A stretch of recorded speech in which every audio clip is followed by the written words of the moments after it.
to SVAC. Thank you for taking part of your Sunday afternoon to be here.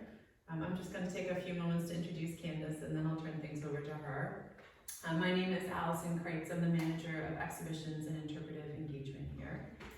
And Candace, our friend here, is an interdisciplinary artist and writer committed to realizing a culture profoundly informed by deep ecology. This was a concept that was not familiar to me before I read your application for a solo show.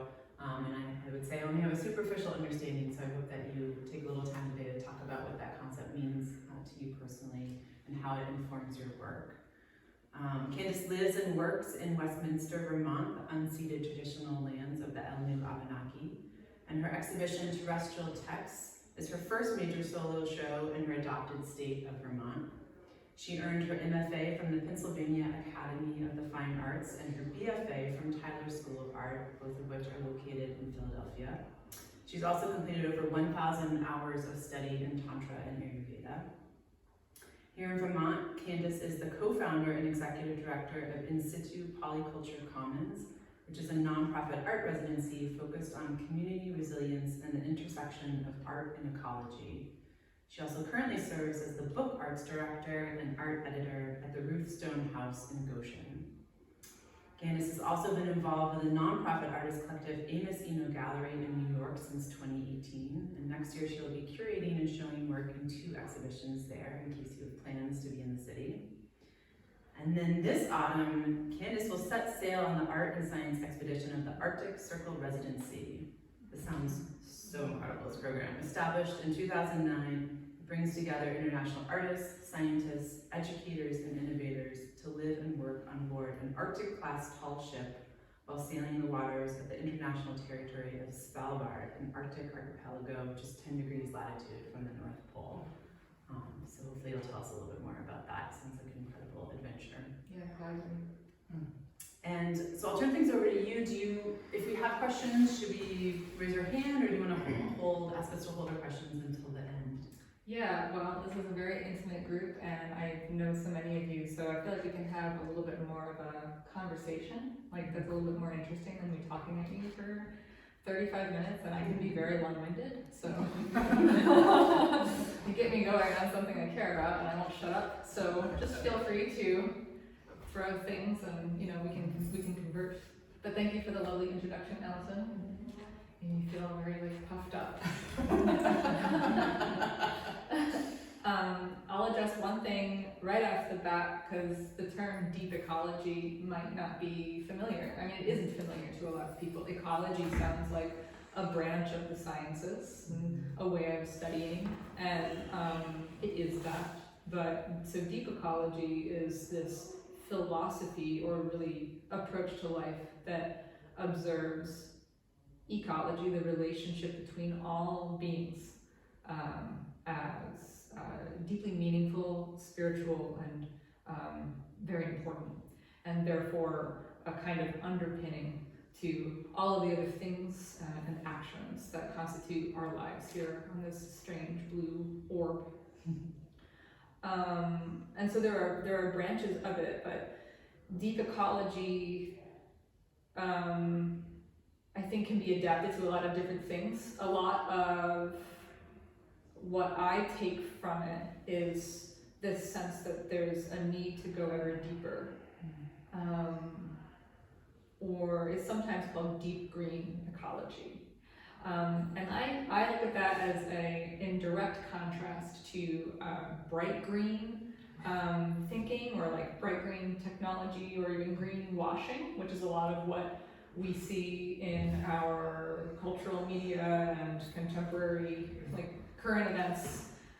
The way that we're talking about solar energy, for example, or the way that we think about recycling plastic.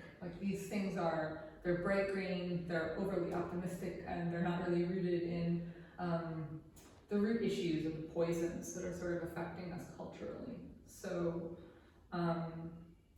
that's my thought on that term.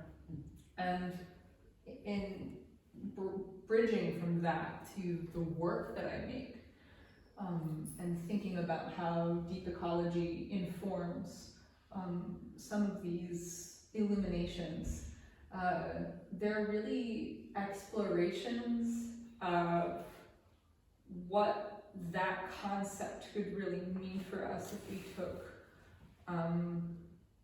we took relationship, interdependence, and being, life, very seriously in a spiritual way.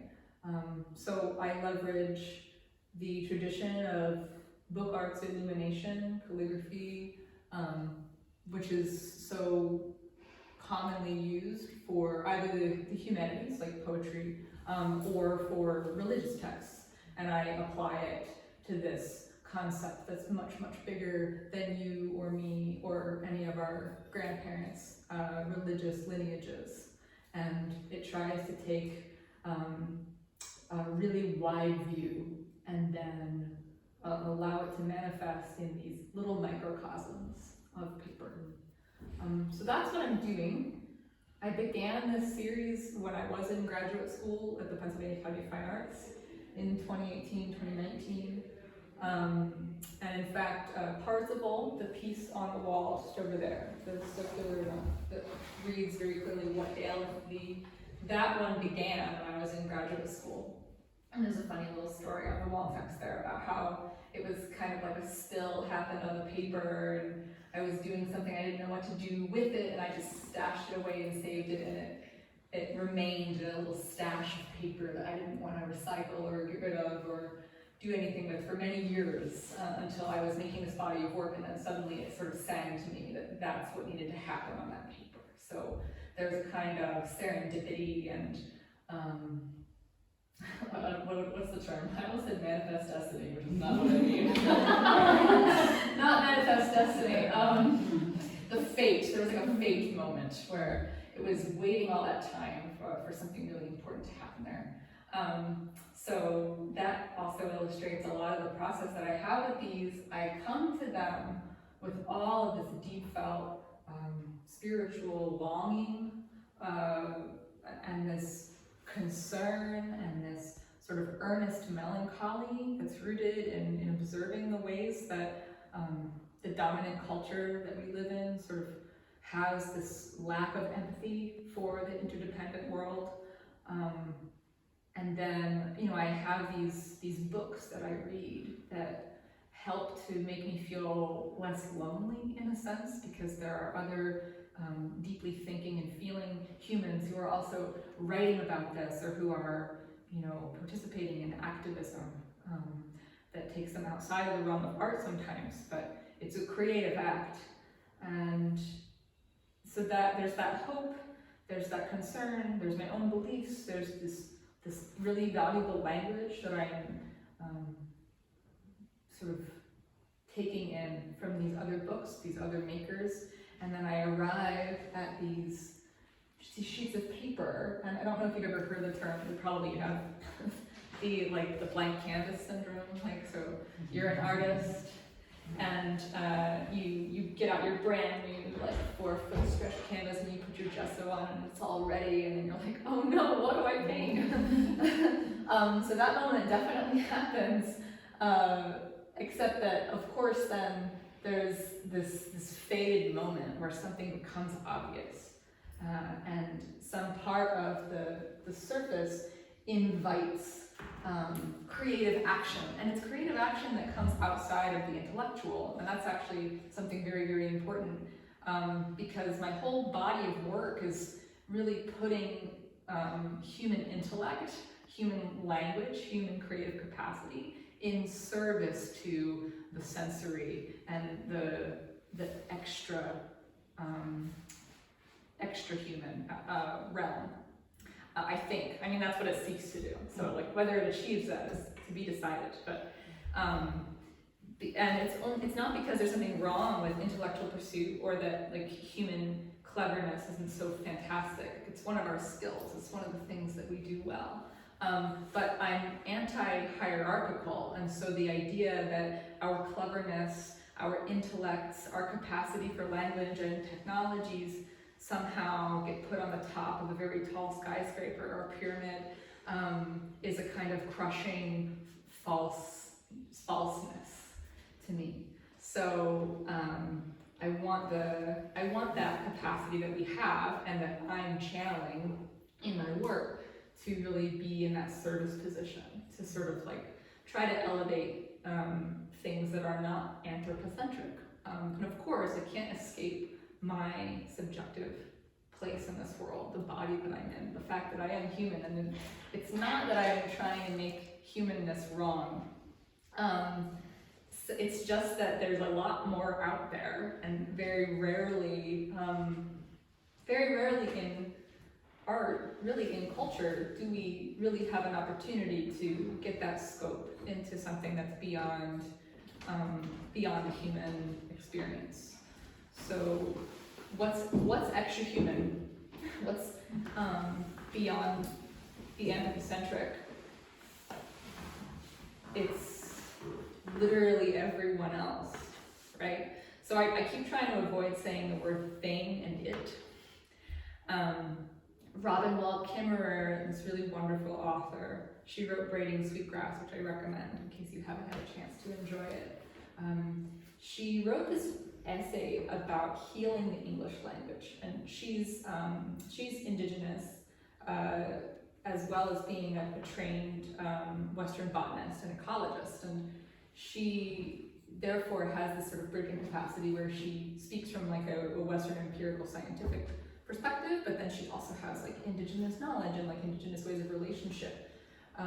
So her healing of the English language is about like decolonizing the way that we speak about our kin, and she uses that term very purposefully.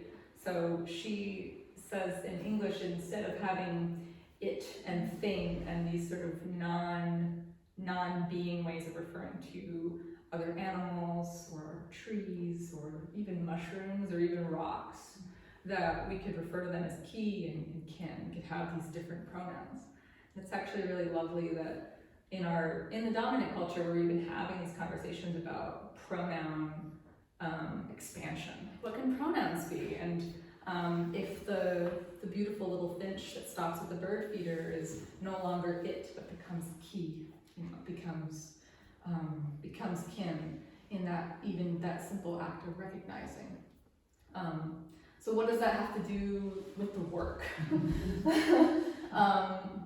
Obviously, or maybe not so obviously in some of them, I'm using writing. I speak English, it's the only language that I'm fluent in.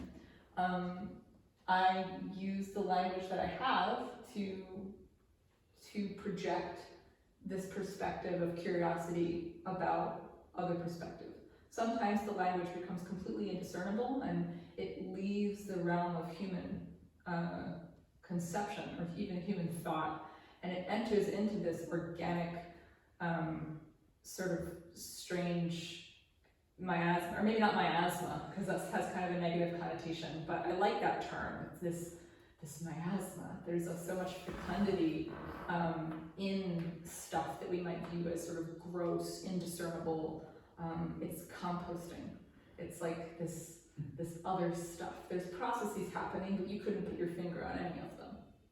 And so the language that is legible, that is discernible, that is articulating really, really specific thoughts that I'm having or that these other authors have inspired, blends into this beyond human ability to even understand. And I don't entirely know what it's getting at when it gets into that big place, right? Like in the best moments, I'm really channeling something that's much, much bigger than me, and that still feels really, really meaningful. It still feels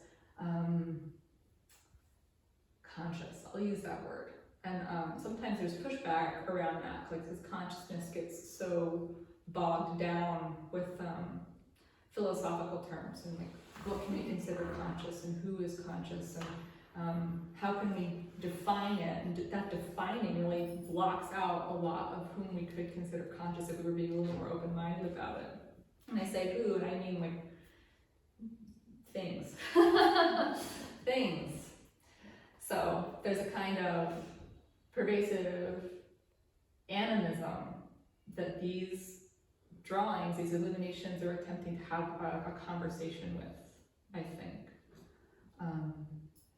And the most interesting parts about making them to me are when the muse really starts speaking to me in the process, and the words that I am writing with my intellect, with my intention, start to shift, and they start to become something else. And sometimes they're still English words, and I'm still understanding them, but then sometimes they're bleeding into the rest of it, this miasma of life. And so I hope that some of that comes across. You know, it's always really interesting as the artist to know what the work means to me and my starting point, and then the process of working through some of that, and then where I end up arriving.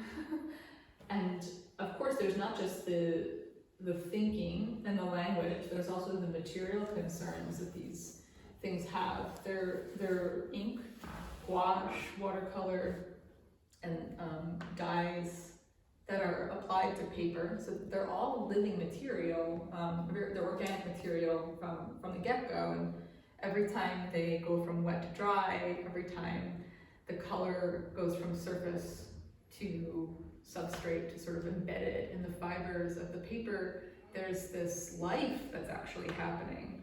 And they change a lot then, of course, as they soften and flatten, and as the layers happen. Some parts of the ink are reactivated, they're re-engaged, and then of course their meaning can change. So there are these really intimate conversations that I have with the material, with the subject matter. And then, yeah, they then sort of stop at some point, which is really fun. It's like not always a known process when that will be. Yeah, I mean, so I just said a lot. I'm wondering if there are any particular questions based on any of the wild stuff that I was throwing out there. Hannah. Do you ever think about collaborating with non-human beings in your art making? Yes, I mean, like in a direct sort of partnership. Yeah. I think that I am, I mean, through, and you know this as somebody who sort of works with plants and mushrooms and lichen to sort of start some of the process of creating pigments that we use for our art. Like we're already collaborating when we're doing that. And I don't think that's what you mean, but. I don't know, it popped into my head as a question. I didn't have any particular, but I was sort of like, wow, like, yeah, I don't know, maybe I'm you like throw mushroom spores on something and let them taking, be part of taking something. mushroom I don't know. prints is one of the finest pleasures of life. Like collecting mushrooms in the woods and coming home and placing the mushroom on the paper and sprinkling a little bit of water on the top of the mushroom and then placing something on top. It's this lovely little spell ritual, and you leave it. You watch, it's like watching a boiling pot. It won't boil, but you come back the next day or later in the evening and you remove the top and you slowly peel the mushroom up and you've got this beautiful print. So yes, I mean, like, I love that. Yeah. And then, of course, there are so many artists that do this. Like, I've met a few of them, and I just can't think of any of their names. But they're like, so collaborating with mushroom fruit is really, really easy, of course. And then I've also heard of artists like gently tying pens or paintbrushes to the ends of willow limbs, and then allowing the wind to sort of move them around and create marks. And so that sort of thing I would love to explore. And that in particular is a good example of like meaning beyond human language, right? Like there's a meaning and an intention that's being captured as a drawing. It's the meaning of the wind moving a tree. That's we can't even fathom the poem that is being expressed. That's so cool. So I would love to figure out some way to do that, but it's not like in my immediate plan. I do like that concept though, and I think it's meaningful to sort of contemplate these as collaborations. The genius of the independent artist sort of coming up with like a very niche idea and then performing it to some perfect extent, and not copying anybody else. It so speaks to the story of being separate, of separateness, of heightened individualism, which is always in a kind of binary from like being connected and collaborative and part of a bigger conversation. So these are collaborative. Yeah. What's your name? Hi, I'm Sherry. Sherry, Candace. Nice to meet you. I love the work, and some of the pieces, particularly that one, looks like maybe you've got some marbling going on. Mm-hmm. And I was wondering whether part of your interaction is sort of letting the water take you to a particular place.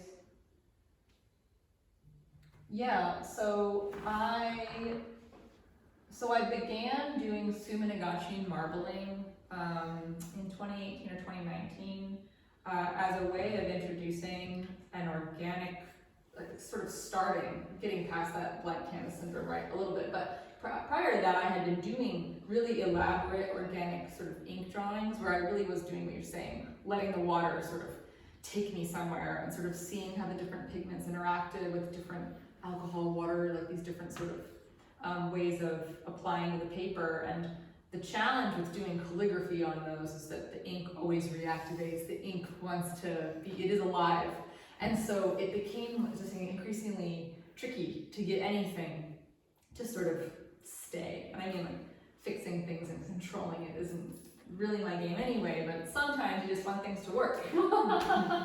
So the Suminagashi, a friend of mine was teaching a class and I took it with her so I could understand the process, and it's shellac-based inks that float on the surface of the water. It's the Japanese method, and you literally are making a print of the surface of the water in a very instantaneous way. And the way that the marbling actually happens on the surface of the water changes when the water, or when the paper hits it. So you're already sort of releasing a lot of control, and it does what it wants to do. And then you sort of have this impression, this moment in time. And so when I'm going on to the marbling with my handmade inks and my gouache and the like, I'm responding to that moment in time on the water, for sure.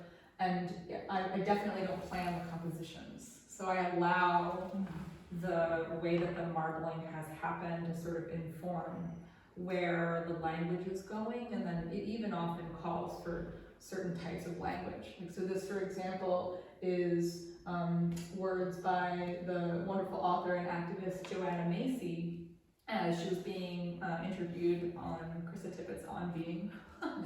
And I just took the transcript of her talking, and she's talking about the capacity of grief to really make the heart capable of loving things more.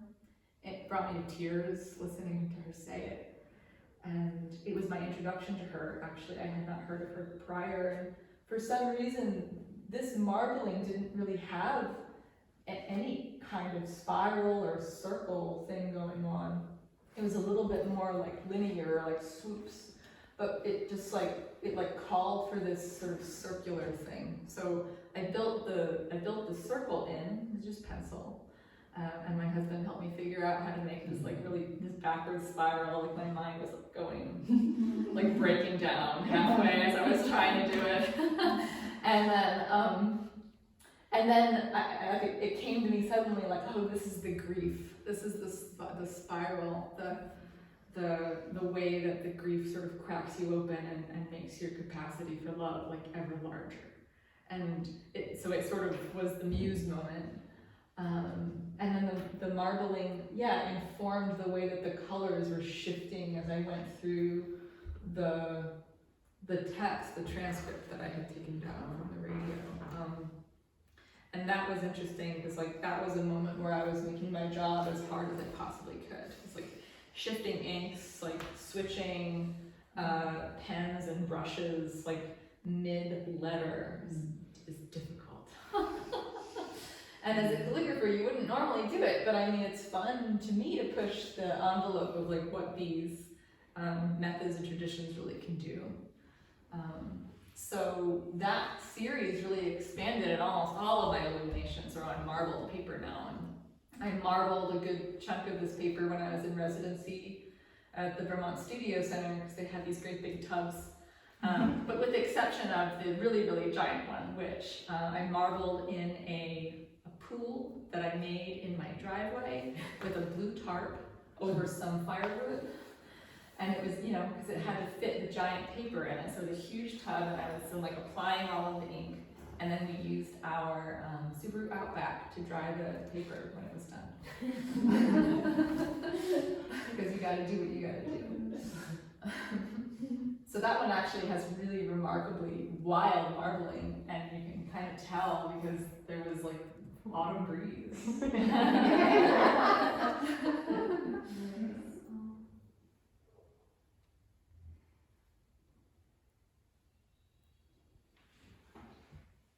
Candace, I have a question.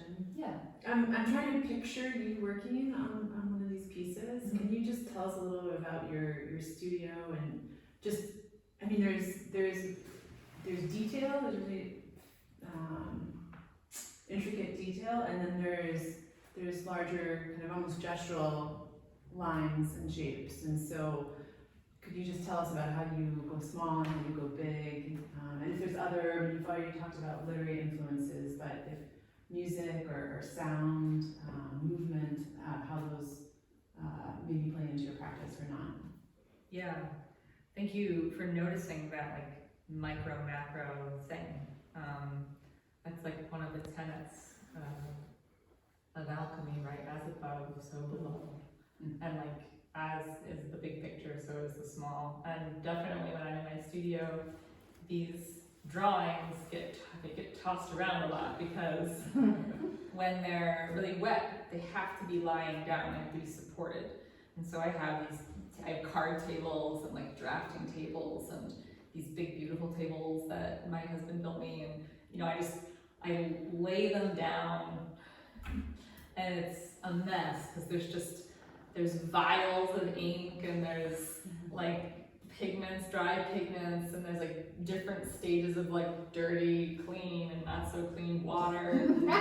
Like it's all over the place. And then as they start drying, and as I need to get into some of the more detailed stuff, I either tilt them up so that I like kind of do this like I hunch over. It's really like it's the worst possible position my body could be in. And when I'm producing a lot of these at once, I'm like, I need a massage.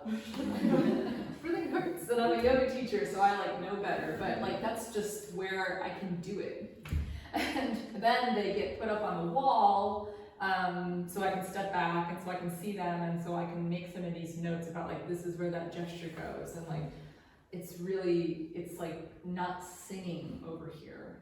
So, but I don't often work on them when they are upright, which is really interesting because like that's the way that we are viewing them now, and it's the way that they're most easily experienced once they're done.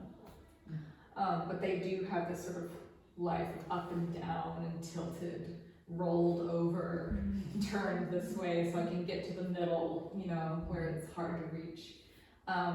And yeah, the studio gets increasingly insane, which are just all of the different mediums that I have that I'm using. But I like to work in the afternoon and the evening, and I like to put some music on. I can't work on my art while I'm listening to anyone speak. So I know some people like to put a podcast on and like learn something while they're working. And maybe it's because I work with language, or that I'm writing little poems, or I'm having like weird synesthetic experiences with the material that bring me back to language that start to roll into the surface. So music is great, and it creates a really lovely sort of background white noise quality, but nothing with speaking because it won't go well, which is really funny. But yeah, I'm a voracious reader, and I read poetry and fantasy and like mythological romance, but I also read philosophy and cultural theory and like not really scientific writing, but nonfiction writing that's taking into account current science and sort of trying to make sense of it in a more narrative fashion. And so I definitely have been bringing some of the books that inform the work to the shows since my first solo exhibition in New York, where actually a couple of these works were in that show, and the show was all kinds of closed down and then interrupted because of the pandemic, which was really interesting. But it seemed like such an important step. Oh no, before that, I brought the books in like since graduate school, because I'm always worried that people aren't going to understand. I'm always concerned that even though I care so much about all of this stuff, that the people won't take the time to try to read it, and will get frustrated and walk away. And like one of the most heartbreaking or worrisome things in my mind is that like some of these concepts that I think are so important, and they're not just concepts, some of these ways of being are so important that like everyone should be exposed to them. And I've gone back and forth on that. Like sometimes I feel like it's my job to convert everybody and really tell them, preach, evangelize. But there's a kind of like authoritarian quality to that. There's like a, I'm right and you're wrong, or there's the you're foolish, or you don't know yet. And that's not what I mean.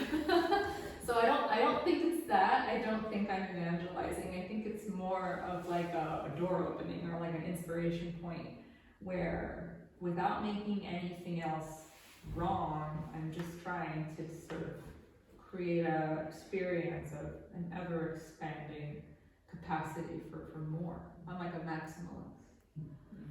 Or I am a maximalist.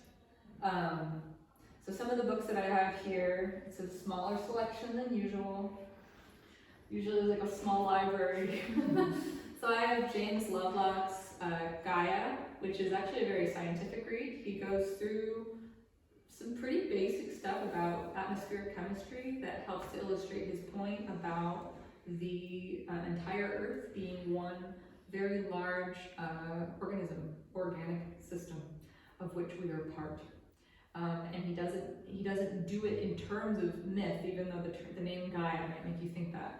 And he was discredited by the scientific community for many, many decades. And then only in the last 20 to 30 years are people like, that's kind of a good idea. We kind of like the way this is. And a lot of the science really supports looking at it. So it's really a back alley, like empirical way of sort of nudging at that interdependence theory, that deep ecology, the way that relationship really is the core of our lives and should be the core of our culture. And then they're all great books, so I recommend that you read them. But the other one that I'll point out is David Abrams' The Spell of the Sensuous, which is the primary book reference for the large work, the preposition for the permeability of language. And David Abrams is a magician, and he traveled the world to meet other magicians just to learn magic. And then he, according to this book, inadvertently sort of started to see the way that language was actually like everything, and that our ability to write and our written language has sort of diminished the capacity that we have to view or even try to read the languages that are happening all around us.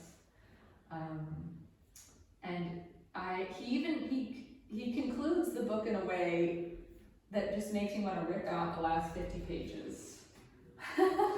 So his conclusion doesn't matter, but the content of the book, this expansion of language, and language that isn't just tied to the runes, sigils, and letters that we're used to, and expanding that idea of them, it seemed like such an important idea. And so I actually wrote this poem essay in response to the whole book. And it's a little bit like love letter to the idea, and it's a little bit like refuting the parts of his conclusions that I didn't care for as much. And I wrote, so that's just an essay. It's only an essay that I wrote under the page, and then I did take great pains to go back in later and carefully extract the essay into like legible typed up English. It is legible, it just takes time to sit with it. And I think that's great. I struggled with that for a long time. Like, is it accessible? Can you read it? Does it prevent you from reading it? Like, will people stop and struggle with it? And like, I just think that that's an okay tension at this point. But so I do have my little miniature essay in response to David Abrams' Spelled Sensuous that I will gladly email anybody. Yeah, there's so many other books here too, or books that aren't here. Sometimes it's like cultural theory, sometimes it's scientific writing, sometimes it's, Joanna Macy who defies definition. But then there's also just beautiful poems.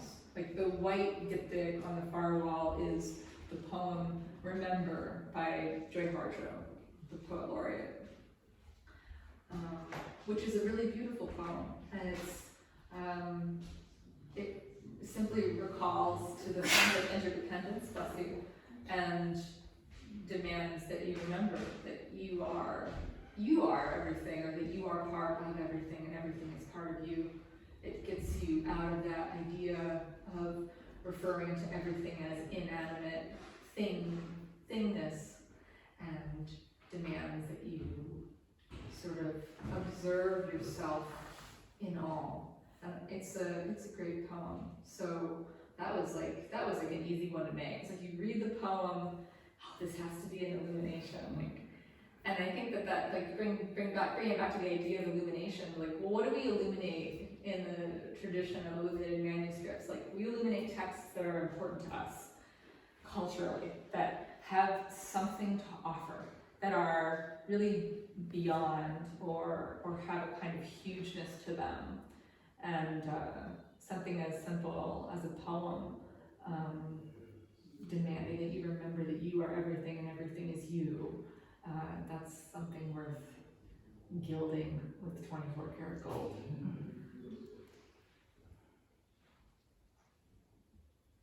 Yeah, Claire? Candace, a couple of questions. And also an observation when you were describing how you were working. I was imagining like how the earth created and moved continents around, and how the oceans changed, and I'm just the micro. I know how many substances were involved. So, say somebody decides they want to bring that home and live with it, what are your recommendations? What would you be telling people about how they would hang it? Yeah, cool question. What would they do? So I don't frame them. They have a really beautiful organic edge, and I love that for exhibition. For like keeping safe at home, it would be lovely to have them in a simple shadow box, just to have a little bit of an edge. I prefer no glass. I just, some part of me, I understand archivalness and stuff and like whatever, but I go to the museums and I'm like, all these poor babies are in cages. Release them. Fill these amphoras with oil. So a shadow box with no glass would be my recommendation. And they're all on linen. There's a linen tape lattice on the back of all of them. So they just hang really, really simply on pegs. And that linen tape, it's archival. You can take it off with a little bit of water, but it won't go anywhere if it never gets wet, which is what's really nice. Yeah. So yeah, and then they do have these kind of like warps that happen and things.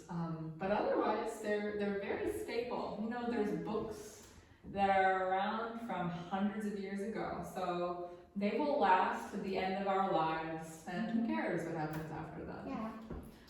And my next question was about your inks. And can you talk about how you source your inks and make your inks, and Sure. you make the decisions, or is it just maybe some of them are decisions, maybe some of it is organic, like what's going to happen next. You know, when you choose a color or a way or do the gold. Yeah, it's very impulsive often. I do make decisions and then I usually embrace things that happen along the way that are very different. It's like gardening. I'm gonna plant green beans there. And you're like, no, what happened? Anyway. So this here is this yellow wash. And some of that the really sort of rich brownish yellows in the middle of this one. That is a goldenrod ink that I made with goldenrod flowers.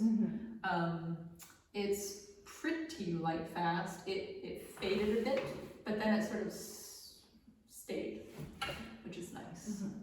And it smelled for the longest time like honey. It had a beautiful honey smell. It informed me so much, just having that ink smell like honey. And I do like to make ink. Some of them you wouldn't even call inks because I'm very sloppy about it. Like I will sort of decant like old coffee, and then I'll like simmer it down, and then I'll add some painting pigment, and you know it's an alchemy. So.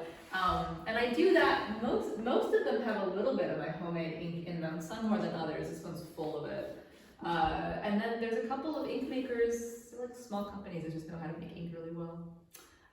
J. Arban is a French company that I really like, the ink. And there's a couple of others, why can't I think of it right now? Pelican ink. So there's just a couple of ink makers that just do a really good job. And you know, as far as conventional art materials, like they're little inks in beautiful little glass vials, like it's not the worst thing. So I embrace both of those. And then occasionally I get really beautiful gifts, like Hannah here gave me some homemade indigo pigment that I was able to mix into some of my newer work. None of which is in the show, but is going to be in some of the exhibitions in New York next year. And you know, it's beautiful, and it interacts really interestingly with my special homemade inks and my imported inks, and so I just kind of feel it out. And the gold happens usually first thing and then last, so it bookends everything. And traditionally in illumination, you would do the gold first, and then you would just make damn sure that everything you put on that hide worked, because it was like too precious. Also, the gold wants to stick to anything that was once wet.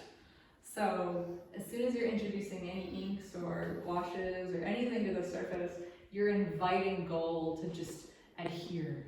It just wants to be there. So it's good to do the gold and sort of define some of the space, let that brightness, that brilliance, that reminder of the divine, like come into the surface, and then respond to it with the ink after that. And then occasionally a little more gold.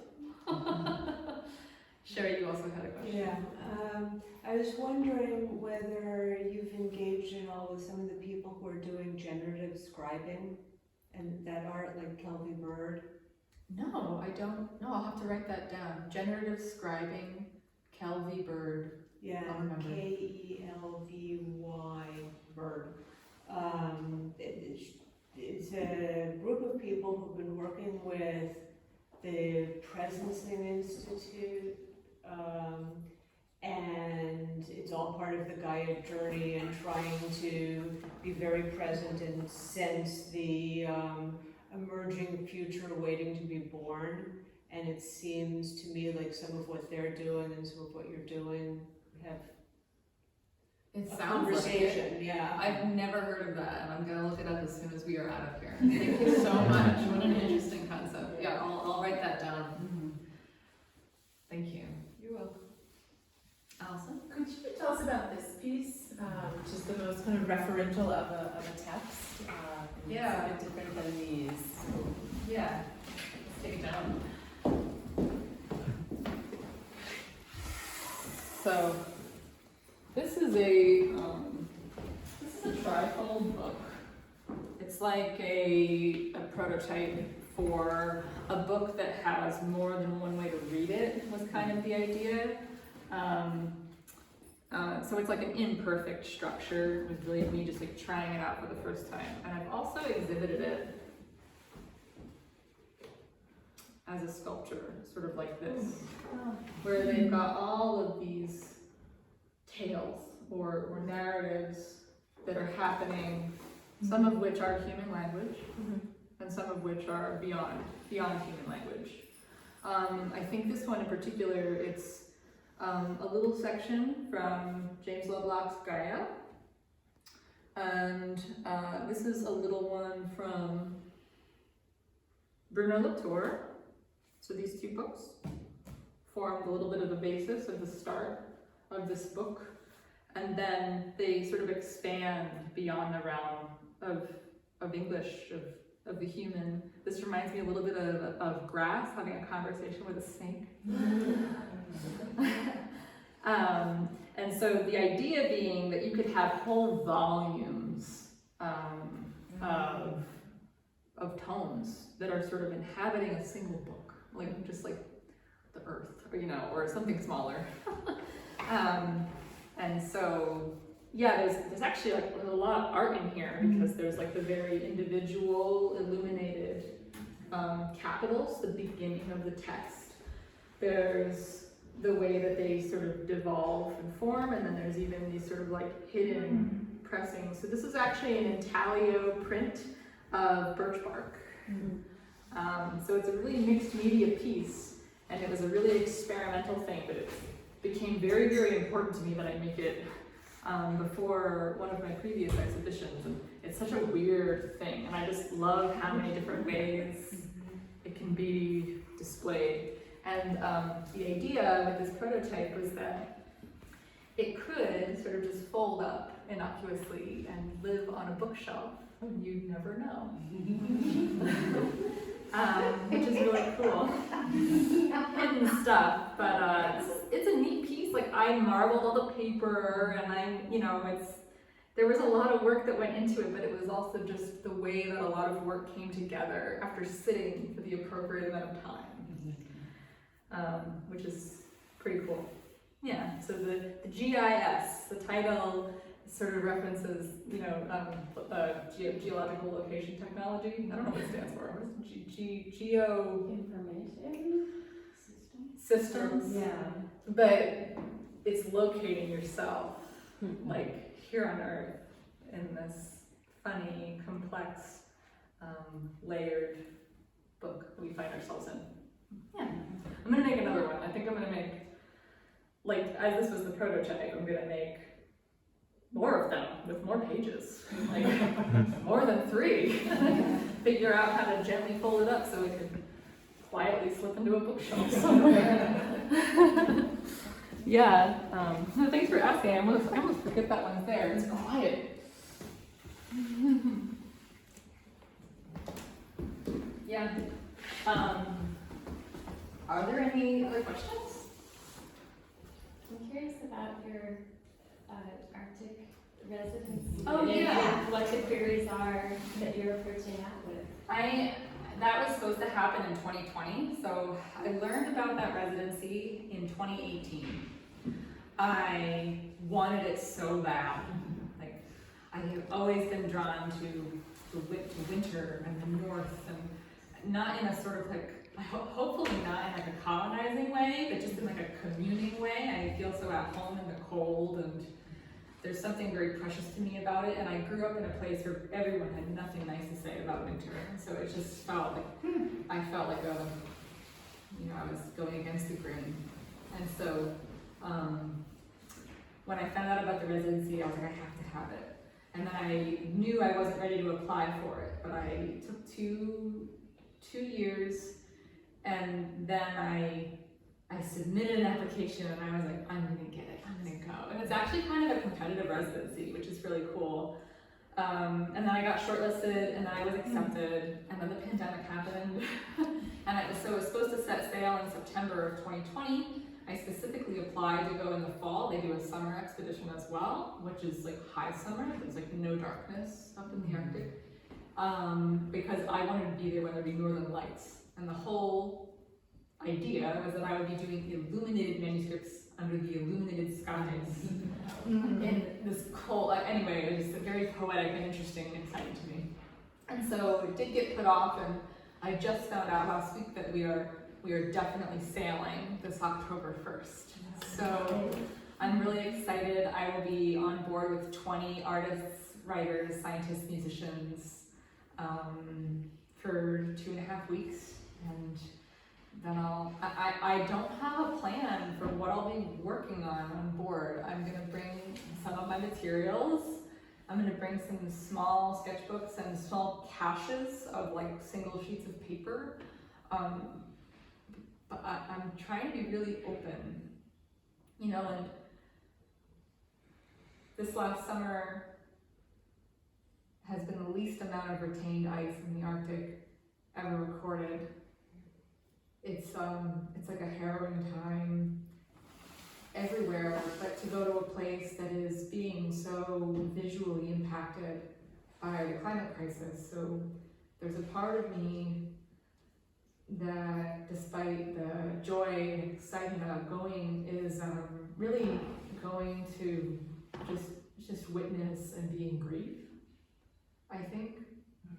And then, you know, in my best moments, I remember what Ms. Macy said about the capacity to care growing out of that experience. Yeah. So it is a very exciting opportunity, and I'm really privileged to go, and I'm looking forward to it. And, the work that I make there will be a filter, will be small sketches, and I'll plan on creating larger works in that winter when I return, when Vermont goes into quiet time and I have lots of studio time. And some of that work will be appearing in the shows in New York next year. Yeah. Yeah.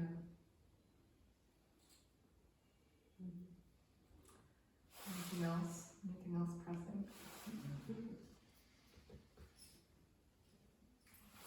Well, I'm happy to stay and chat about any of the work more informally, but I appreciate so much that all of you came to my talk today. It means so much.